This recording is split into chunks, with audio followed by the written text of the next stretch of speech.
Hi hello, എല്ലാവർക്കും പുതിയൊരു വീട്ടിലേക്ക് സ്വാഗതം. ഇന്ന് നമ്മളിവിടെ ചിക്കൻ പുലാവാണ് ഉണ്ടാക്കാൻ പോകുന്നത്. അപ്പോൾ നമുക്ക് വീട്ടിലേക്ക് പോകാം. അതിനായിട്ട് 2 കപ്പ് ബസുമതി റൈസ് ഞാൻ കഴുകി വൃത്തിയാക്കിയതിന് ശേഷം അരമണിക്കൂർ കുതിർത്ത് വയ്ക്കുന്നുണ്ട്. ഇനി നമ്മൾ ചിക്കൻ എടുത്തിട്ടുണ്ട്. അതിലേക്ക് നമുക്ക് ഇഞ്ചി വെളുത്തുള്ളിയുടെ പേസ്റ്റ് ചേർത്ത് കൊടുത്തിട്ടുണ്ട്. 3 ടേബിൾ സ്പൂണോളം തൈര്, മുളക് പൊടി, മല്ലിപ്പൊടി, മഞ്ഞൾപ്പൊടി, ഗരം മസാല, ചെറിയ ജീരകം വറുത്ത് പൊടിച്ചത്, ഇതിലേക്ക് ആവശ്യമുള്ള ഉപ്പും ചേർത്തതിന് ശേഷം ഇതെല്ലാം കൂടി നന്നായിട്ട് മിക്സ് ചെയ്ത് കൊടുക്കാം.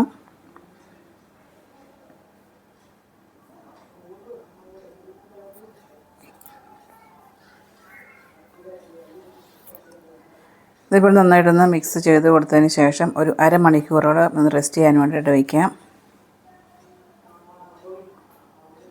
ഒരു പാത്രം വെച്ചതിന് ശേഷം അതിലേക്ക് കുറച്ച് സൺഫ്ലവർ ഓയിൽ ഒഴിച്ച് കൊടുക്കാം. കുറച്ച് നെയ്യ് കൂടെ ഒഴിച്ച് കൊടുക്കാം. ഇനി ഇതിലേക്ക് ചേർത്ത് കൊടുക്കാൻ പോകുന്നത് പട്ട, ഗ്രാമ്പൂ, ഏലക്ക, ചെറിയ ജീരകം, ബേ ലീഫ്, ഇത്രയാണ് ചേർത്ത് കൊടുത്തിരിക്കുന്നത്. ഇതെല്ലാം കൂടെ ഒന്ന് ഇളക്കി കൊടുക്കാം. ഒരു 3 സവാള നീളത്തിൽ കട്ട് ചെയ്തത് അതുകൂടെ അതിലേക്ക് ചേർത്ത് കൊടുക്കാം. ചേർത്ത് കൊടുത്തതിന് ശേഷം ഒന്ന് ഇളക്കി കൊടുക്കുക. ഇനി ഇതിലേക്കൊരു 4 പച്ചമുളക് ചേർത്ത് കൊടുക്കുന്നുണ്ട്. പച്ചമുളകും ചേർത്തതിന് ശേഷം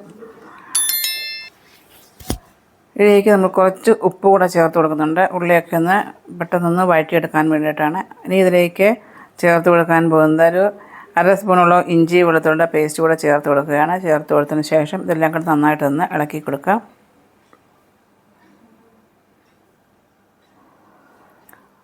ഈ ഉള്ളിയൊക്കെ ഒന്ന് ലൈറ്റായിട്ടൊന്ന് കളറൊന്ന് മാറി വരുമ്പോഴേക്കും നമുക്കതിലേക്ക് തക്കാളി ചേർത്ത് കൊടുക്കാം. നന്നായിട്ട് പഴുത്ത 2 തക്കാളി ചെറുതായിട്ട് കട്ട് ചെയ്തതിന് ശേഷം അതാണ് ചേർത്ത് കൊടുത്തിരിക്കുന്നത്. ചേർത്ത് കൊടുത്തതിന് ശേഷം ഇതെല്ലാം കൂടി നന്നായിട്ടൊന്ന് മിക്സ് ചെയ്ത് കൊടുക്കാം. ഇതൊന്ന് അടച്ച് വെച്ചതിന് ശേഷം ഈ തക്കാളിയൊക്കെ ഒന്ന് വെന്ത് വരുന്നവരെ അടച്ച് വയ്ക്കാം. ഇനി നമ്മൾ ഇതിലേക്ക് ചേർത്ത് കൊടുക്കാൻ പോകുന്നത് മസാല പുരട്ടി വെച്ചിരിക്കുന്ന ചിക്കൻ ചേർത്ത് കൊടുക്കാം. അപ്പോൾ നമ്മൾ ചിക്കൻ ചേർത്ത് കൊടുത്തതിന് ശേഷം ഇതെല്ലാം കൂടെ നന്നായിട്ട് മിക്സ് ചെയ്ത് കൊടുക്കാം.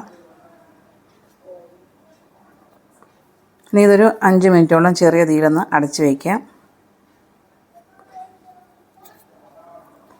അപ്പോൾ ഒരു 5 മിനിറ്റിന് ശേഷം നമുക്കിന്ന് അടപ്പ് മാറ്റി നമുക്ക് നന്നായിട്ട് നിന്ന് ഇളക്കി കൊടുക്കാം.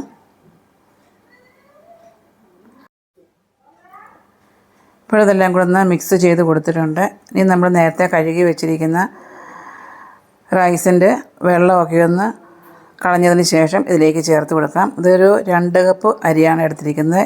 നമുക്കിതിലേക്ക് 3 കപ്പ് ചൂടുവെള്ളമാണ് ചേർത്ത് കൊടുക്കുന്നത്. അപ്പം ഞാനൊരു 3 കപ്പ് ചൂടുവെള്ളം കൂടെ ചേർത്ത് കൊടുത്തിട്ടുണ്ട്. ചേർത്ത് കൊടുത്തതിന് ശേഷം ഇതിലേക്ക് ഒരു നാരങ്ങയുടെ നീര് കൂടെ ചേർത്ത് കൊടുത്തിട്ടുണ്ട്. കുറച്ച് മല്ലിയിലയും കൂടെ ചേർത്ത് കൊടുത്തതിന് ശേഷം ഇതെല്ലാം കൂടെ ഒന്ന് മിക്സ് ചെയ്ത് കൊടുക്കാം.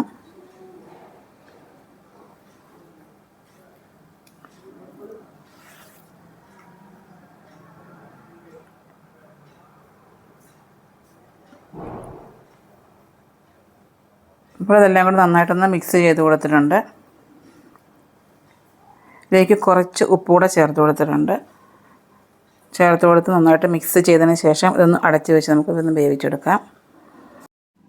അപ്പോൾ നമ്മുടെ ചിക്കൻ പുലാവ് ഇവിടെ റെഡി ആയിട്ടുണ്ട്. അപ്പോൾ നമുക്ക് വീണ്ടും പുതിയൊരു വീഡിയോ ആയിട്ട് വരാം. അതുവരേക്കും ബൈ. Thanks for watching.